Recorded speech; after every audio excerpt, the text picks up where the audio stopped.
As New York became the epicenter of COVID-19 early in the pandemic, Andrew Cuomo signed an order allowing nursing homes to accept COVID-positive patients into what became a COVID feeding frenzy. He was not alone. Other blue state governors made the same move. To this day, it is one of the most mind-boggling decisions imaginable. How utterly stupid, or perhaps just careless, would a governor need to be to not understand that the elderly and most vulnerable need to be shielded from a disease that primarily kills older and more vulnerable people? In Florida, with the nation's largest population of elderly, it was a mistake Governor Ron DeSantis did not make, one of several moves that catapulted his political career. When Cuomo signed the order of death for New York's elderly, it was, in fact, a death sentence for thousands. It was designed to free up hospital space. And then later that year, Cuomo received more than $100,000 in campaign donations from hospital and nursing home lobby groups, while signing a budget that at the 11th hour gave nursing homes protection from any lawsuits. All through that same time, the Cuomo team was fighting to hide the true nursing home death count. Cuomo had become a rock star in early to mid 2020. You remember that. Perhaps a presidential contender people were talking about. And there was no way his administration could let this massive, boneheaded mistake cost them a shot at the White House, which is the big prize. But today, Cuomo announced he was quitting his job as governor in 2 weeks. I think it shocked a lot of people. We thought he was going to barricade himself in Washington and Albany and never come out. And he quit not because he showed horrible leadership during a crisis, not because he's clearly beholden to lobbyists, not because he lied about the damage he inflicted on his state's elderly population. No, Cuomo quit because it appears he's a pervert. The State Assembly yesterday outlined weeks of process that will then lead to months of litigation. Time and money that government should spend managing COVID, guarding against the Delta variant, reopening upstate, fighting gun violence, and saving New York City. All that time would be wasted. A politician that really cares about government efficiency and not wasting money on investigations like impeaching him. He's so selfless, right? He's quitting for you. Get real. Andrew Cuomo is the spitting image of an American politician. Massive ego, self-involved, self-obsessed. And on top of everything I just listed, under investigation for a book he allegedly had his staffers write on the taxpayers' dime. A book celebrating just how amazing he is. After all, he is an American politician. Everyone in New York knows Cuomo is a fairly lethal politician. Most in the state know to stay out of his way. State Assemblyman Ron Kim stood up to Cuomo after his uncle died in a nursing home. He says Cuomo promised that he would destroy him. A power-hungry egomaniac who had most of the country fooled early in the pandemic with his easily digestible COVID press conferences that everybody loves so much. But as we so often see on the left, the most ostensibly virtuous so often turn out to be the worst of us. Here's Cuomo's lawyer going after the allegations. I don't mean to take away from how this woman felt, but we do need to think about qualitatively what each of the women are saying and whether these are the types of things that are impeachable offenses. Believe all women changed dramatically today. Even the President of the United States seemed to hedge that once very popular statement, believe all women, a statement that he so often made. Listen to the new version of believe all women from President Biden. Women should be believed when they make accusations that are able to, on the face of them, make sense and investigate it. They're investigated, and the judgment was made that what they said was correct. Oh, that's when you believe all women now, by the way. Today, Biden, who himself has been credibly accused of sexual assault, far worse than anything Cuomo allegedly did, defended the governor. He's done a hell of a job. Thought he's done a hell of a job.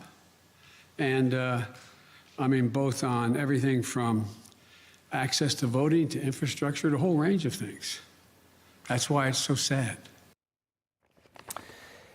Now, to be fair, Cuomo did some things fairly well. I'm not going to BS with you. When Democrats do things right, we're going to call it out on this show. I'm not that partisan in that way. It just doesn't happen very often these days. No Republican in New York can argue he was the only thing, Cuomo was, standing between the liberal wacko Bill de Blasio and destroying New York City. Cuomo did a pretty good job of keeping de Blasio in line, and they hated each other. And that made a lot of moderates and Republicans in New York kind of like Cuomo, because anybody that hates de Blasio has got to be common sense. Cuomo, for most of his career, was a moderate, pro-business Democrat, and that was good for New York in a lot of ways. But as we listed earlier, he certainly made his share of horrible mistakes as well. What's interesting about today, since Cuomo resigned instead of getting impeached, he is still technically free to run again for office if he really wants to. Over at NBC, the left-wing host of Meet the Press seems to think that that's the plan. I expect in my lifetime Andrew Cuomo to probably run for office again. What that office is, I don't know, but that's what this resignation tells me today. And that actually makes sense to most people who have followed Cuomo's career. This is pretty much all he is. Without this position, he doesn't have much of an identity. He's not married, he's getting older. And the Democrat Party may need him. We all see how hard it is for them to find good people. As Biden continues to fade, the Hill reporting Harris's bad polling is triggering some Democrat worries. It's going to be tough to run her in 2024. Not saying that Cuomo gets that far, but you can kind of see how he could pop back up 6 months or a year from now when everything quiets down. You never know these days.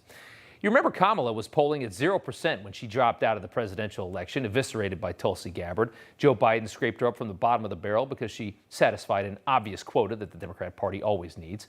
Cuomo was very likely to be the next guy for Democrats. He really was. I mean, you could have seen this guy running for president. It probably would have happened. He probably would have won because he would have played that moderate lane better than Biden did. The media, of course, would have been happy to make it happen. You know, CNN would have fallen all over themselves. What a fall from grace this is today. Now members of Congress are calling for this man's arrest. Elise Stefanik, Republican, said today Governor Cuomo needs to be arrested and prosecuted for sexual harassment, sexual assault, sexual abuse. Here's Cuomo's lawyer today. They just kept pointing to 11 women, and it was quite clear to me that they didn't know what the actual claims were.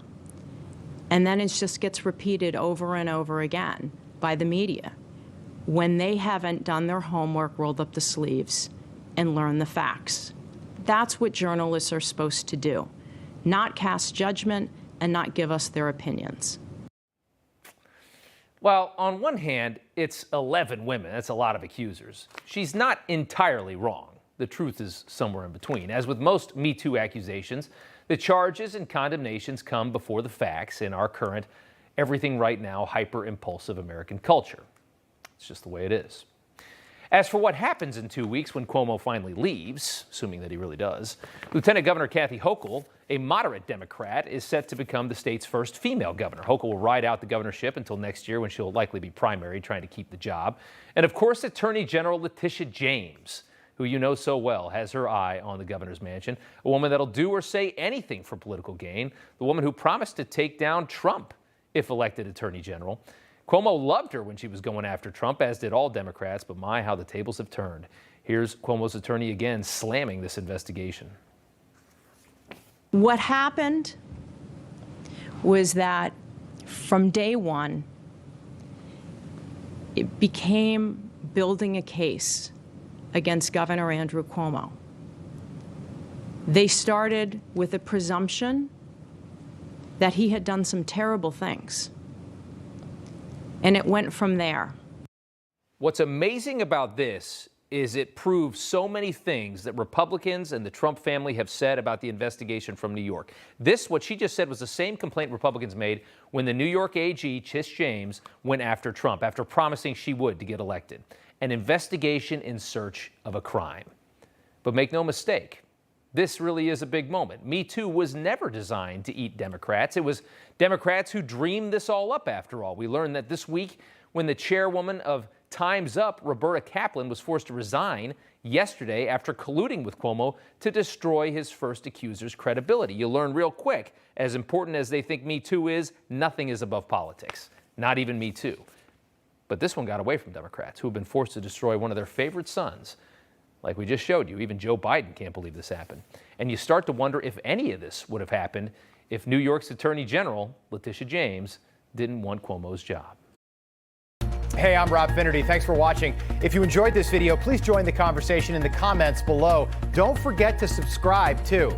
Hit the bell icon to be alerted to breaking news. And remember, there's a whole lot more on Newsmax TV, America's fastest growing cable news network. Newsmax TV, where real news for real people.